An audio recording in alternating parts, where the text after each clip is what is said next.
I'm Elizabeth, though most people call me Liz or Lizzie. A few call me Betty, but I've never liked that one much. I grew up in what you'd call an ordinary family: mom, dad, and my older sister, Kate. Kate's 7 years older than me, which made a big difference. From as early as I can remember, our house was practically a shrine to Kate. Every wall was covered with photos of her first smile, her first steps, or her scribbled masterpieces that mom and dad treated like fine art.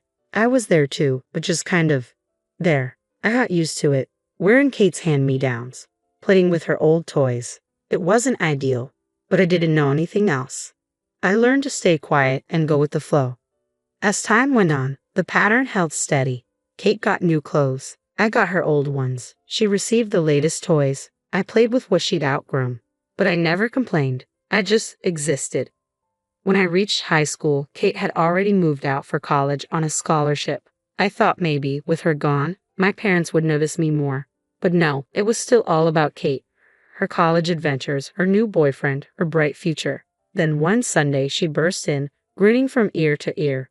"Mom, Dad, I'm getting married," she announced, as if she'd just won an award. Mom burst into tears of joy, and Dad whooped with excitement. I just sat there, wondering if anyone realized I was in the room. Kate turned to me, her eyes sparkling. "Lizzie, you'll be my bridesmaid, right?" I forced a smile and nodded. "Sure, Kate, congratulations." As everyone hugged and laughed, I slipped out of the room. No one noticed. They never did. Kate's wedding turned into a huge production. One night, I overheard Mom and Dad whispering in the kitchen. "We'll have to take out a loan," Dad said, sounding worn. "I know," Mom sighed, "but it's Kate's big day. We can't let her down." My stomach twisted. They were going into debt for her wedding. I wanted to point out how absurd this was, but I knew better. My opinions didn't hold much weight here. The wedding was lavish, with Kate looking like a princess and my parents beaming with pride. I stood in my bridesmaid dress, feeling invisible as always. Then, after her honeymoon, Kate dropped another bombshell. "I've decided to be a housewife," she announced at Sunday dinner. "Jack makes enough for both of us." I watched my parents try to hide their concern behind forced smiles. "That's wonderful, sweetheart," Mom said, "if it makes you happy." I wanted to scream. They'd taken on debt for her wedding, and now she wasn't even going to work. But as usual, I kept quiet.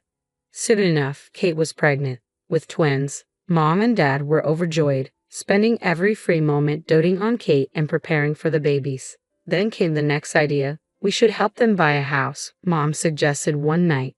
"They'll need the space with 2 babies." Dad nodded. "We could make a down payment on that nice place nearby."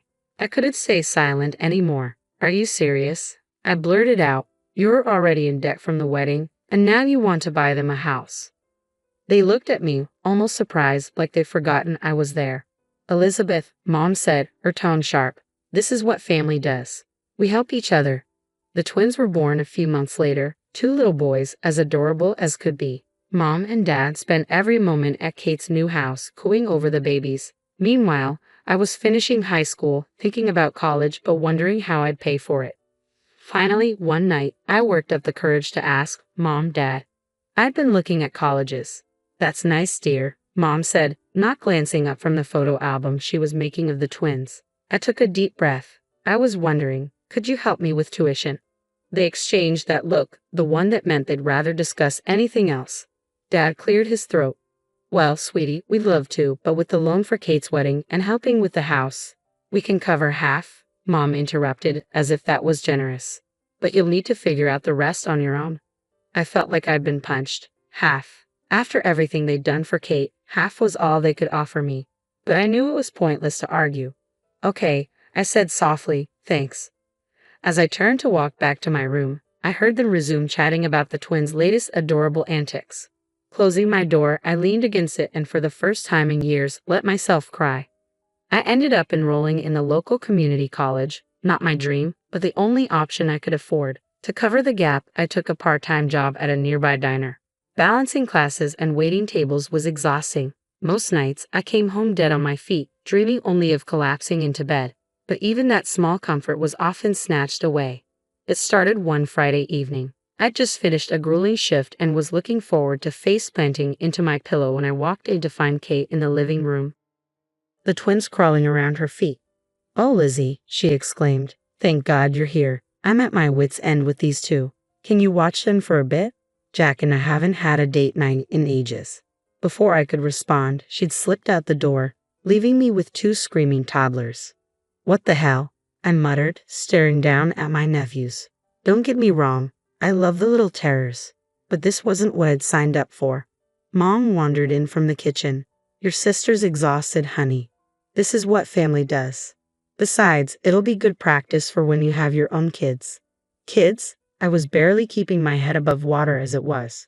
This became the new normal. Every weekend, without fail, Kate would drop off the twins and vanish. Sometimes for errands, other times to grab dinner or catch a movie with Jack. And every weekend, I ended up as the unasked babysitter. One Saturday, after a week from hell with midterms, I had enough. Kate had just breezed out the door, leaving the twins mid-tantrum. I turned to Mom and Dad, my voice shaky. This isn't fair. I'm exhausted. I work, I study, and now I'm expected to give up my weekends too. Dad didn't even look up from his newspaper. Lizzie, your sister needs the help. You should be glad to do it. But what about what I need? I protested. I'm running myself ragged here. Mom sighed. Elizabeth, don't be selfish. Kate has 2 kids. You don't know how hard that is.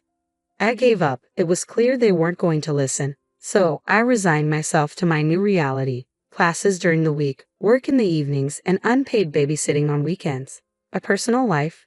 That was a joke. The closest thing I had to a social life was small talk with customers at the diner. Dates? Forget it. Between work, school, and watching the twins, I barely had time to shower, let alone meet someone. I was at my breaking point. The constant juggling of school, work, and forced babysitting left me drained, physically, mentally, and emotionally. I needed a real break, a genuine escape from everything and everyone. So one evening, I made an announcement. Mom, Dad, I'm taking a few days off and going to the beach. The response surprised me. For once, they actually seemed supportive. That's wonderful, Lizzie, Mom said, looking genuinely happy. Where are you staying? I told them about a modest motel I'd found online right by the ocean. Nothing fancy, but it was all I could afford. Dad nodded approvingly. Good for you, kiddo. You deserve a break. I nearly did a double take. Were they actually acknowledging my need for rest? The day finally arrived. I packed my bag, hopped on a bus, and felt the weight lifting from my shoulders with every mile that passed. When I arrived at the coast, I could hardly believe my luck. The motel was small and a bit rundown, but the view of the ocean was breathtaking. I dropped my bag in the room and headed straight for the beach, inhaling the salty air. For the first time in months, I felt like I could truly breathe. I treated myself to lunch at a little seaside cafe, savoring each bite. No screaming kids, no assignments, no customers. Just me, my thoughts, and the calming sound of the waves. As the sun began to set, I returned to the motel, ready for a night of peaceful solitude. But as I approached my room, I heard familiar voices. Surprise, Lizzie. I froze. There, outside the room next to mine, were Mom and Kate, with the twins running in circles around them. What are you doing here? I stammered, my heart sinking. We couldn't let you be all alone on vacation, Mom chirped. We thought we'd surprise you. We're right next door. They'd booked one of the nicer rooms, I noticed, while I was in the budget option. Before I could fully process what was happening, Kate was already pushing the twins toward me. The boys have been dying to see the ocean. You don't mind watching them for a bit, do you? I want to take a walk on the beach. And I need to run to the store, Mom added. We'll be back soon. Just like that, they disappeared, leaving me with 2 hyperactive 3-year-olds tugging at my hands. What followed was nothing short of chaos. The twins tore through my tiny room like miniature tornadoes, ripping curtains, breaking glasses, and somehow managing to clog the toilet with apples. I ended up shelling out money I didn't have for repairs and to call a plumber. By the end of the weekend, I was more exhausted than ever. The final straw came when Kate, oblivious, sighed and complained about how tired she was from all the traveling. I finally lost it. The argument that erupted was epic. I yelled, Mom cried, Kate sulked, and the twins screamed in the background. That night, I packed my bags, determined to leave, and caught the first bus home in the morning. As the coastline slipped away, a shift happened inside me. This couldn't go on. Something had to change. When I dragged myself through the front door, exhaustion heavy on my shoulders, Dad barely looked up from the TV. I trudged to my room, mind swirling with emotions and vague plans. By morning, I knew what I had to do. I was halfway through packing when I heard the front door slam. Elizabeth, where are you? Mom's voice rang through the house, sharp and irritated. She stormed into my room, face flushed with anger. I can't believe you just left us there. Do you know how hard it was to manage the twins on our own? I bit back the urge to remind her that I'd been managing the twins alone countless times before. Instead, I just kept packing. Mom's eyes narrowed. What are you doing? I'm leaving, I replied, voice steady. I'm moving out. I need my own life. Their reactions were swift and predictable. How could you be so selfish? Mom cried. After everything we've done for you. Dad's face went red. You ungrateful girl. Have you thought about your sister? Who's going to help her with the twins? Something snapped inside me. My sister. What about me? When has anyone in this family ever thought about what I need? Mom gasped, and I continued. Kate has a husband. Let him help with the kids. I need to focus on my own life. Dad glared. If you walk out that door, don't expect us to keep paying for your college. You'll be on your own. I looked at them, these people who were supposed to love and support me, and realized they were strangers. Fine, I said, zipping up my suitcase. I'd rather be on my own than live like this. No life of my own, just constant demands and screaming kids. I'm done. I pushed past them, dragging my suitcase downstairs. They followed, shouting, but I tuned them out. As I reached the door, Mom made one last attempt. If you leave now, don't bother coming back. I paused, my hand on the doorknob, then opened the door without looking back. The next few weeks were a blur. I crashed on a friend's couch while searching for a more permanent place. Eventually, I connected with a girl from my study group who needed a roommate. We found a tiny apartment we could just barely afford between the two of us. With my parents cutting me off, I picked up more shifts at the diner, working almost full-time on top of my classes. There were nights I thought I wouldn't make it, when exhaustion was so overwhelming I could barely think. But for the first time, I felt free. No one made demands on my time. No one guilted me into babysitting or expected me to put their needs before my own. The apartment was small, my bed just a mattress on the floor, but it was mine. I threw myself into my studies with a determination I didn't know I had. Every all-nighter, every extra shift, every missed event, it was all for my future. 2 years flew by, and on graduation day, I sat in the auditorium, scanning the crowd. A small part of me hoped to see a familiar face, Mom, Dad, even Kate, but the seats I reserved remained empty. Life after college felt like stepping into a whole new world. I landed a job at a marketing firm, and for the first time in years I had a steady income that wasn't just scraping by. I rented my own apartment. Nothing fancy, but all mine. No roommates, no family drama. Just peace and quiet, and it was glorious. I started doing all the things I'd missed. Going on dates, making new friends, even having a few short-lived relationships. It was fun to be young and carefree for once. My parents and I kept in touch, barely. We talked maybe once a month. Stilted conversations filled with awkward silences and thinly veiled disapproval. They were still sore about me moving out, and I wasn't in a rush to mend fences. Then came my 25th birthday. I had plans with friends, dinner and drinks, nothing wild. But a week before, Mom called. Elizabeth, she said, her voice oddly cheerful. We want you to come over for your birthday. The whole family will be there. Against my better judgment, I agreed.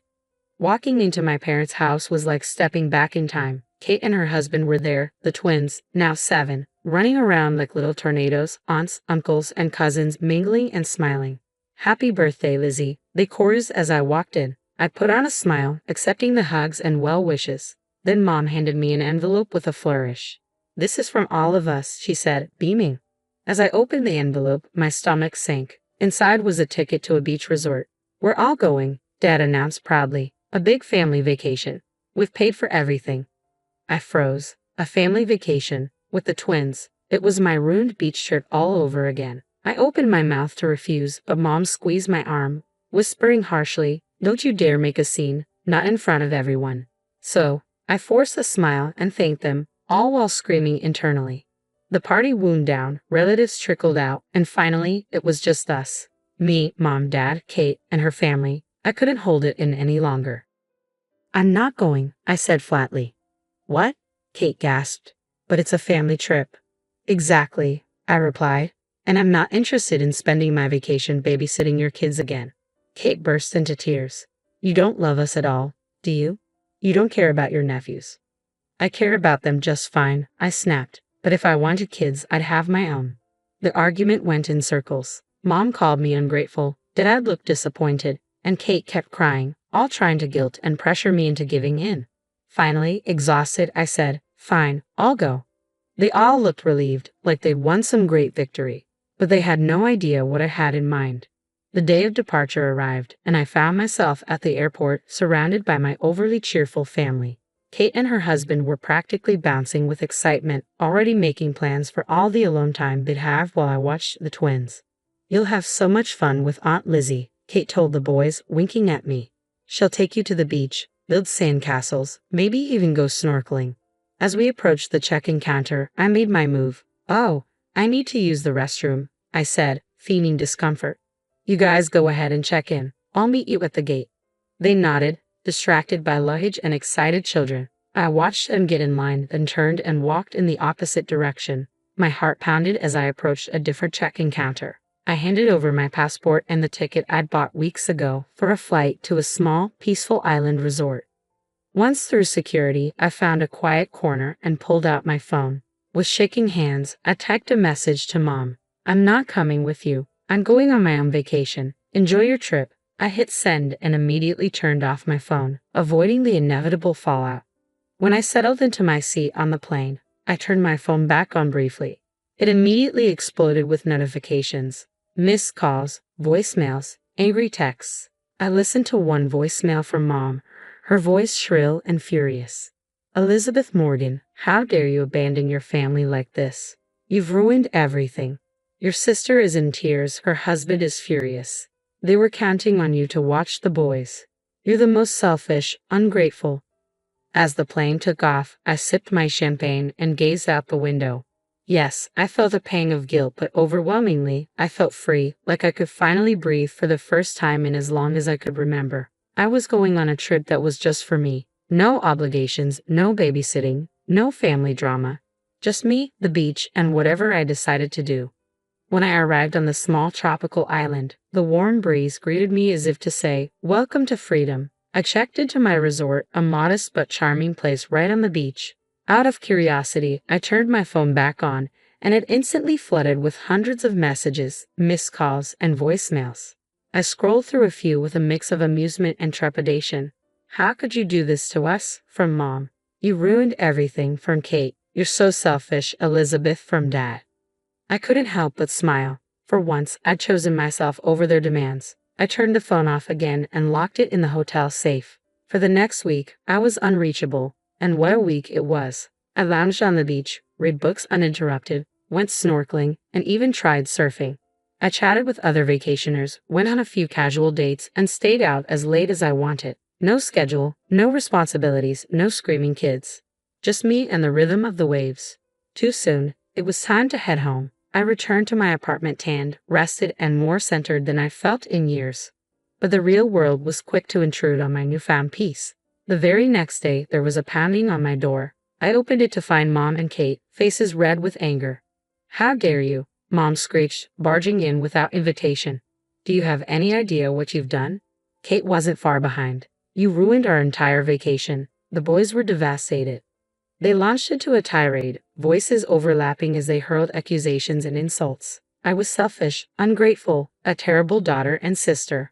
I owed them for the ticket they'd bought for the childcare I hadn't provided. I let them rant for a few minutes, their words washing over me without sticking. Finally, I spoke, calm but firm. "That's enough. I don't owe you anything. Not money, not childcare, not my time. I'm an adult, and I get to make my own choices."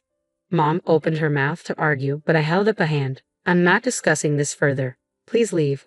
When you're ready to treat me with respect and have a calm conversation, we can talk. Until then, it's best we don't communicate." They stared, shocked into silence, then stormed out with a few choice words. As the door slammed behind them, I let out a long breath. It hadn't been easy, but it felt right. Over the next few weeks, I made some big changes. I found a new apartment in a different part of town and moved without giving my family my address. I threw myself into my work and picked up new hobbies, painting, yoga, even learning a new language. There were moments of doubt and pangs of guilt, but every time I came home to my peaceful apartment, made plans without worrying about babysitting, or pursued a new interest just for me, I knew I'd made the right choice. I don't know what the future holds, Maybe someday my family and I will find a way to have a healthy relationship, maybe not. But I do know this. I'll face whatever comes on my own terms, standing tall and unapologetic in the life I've chosen for myself.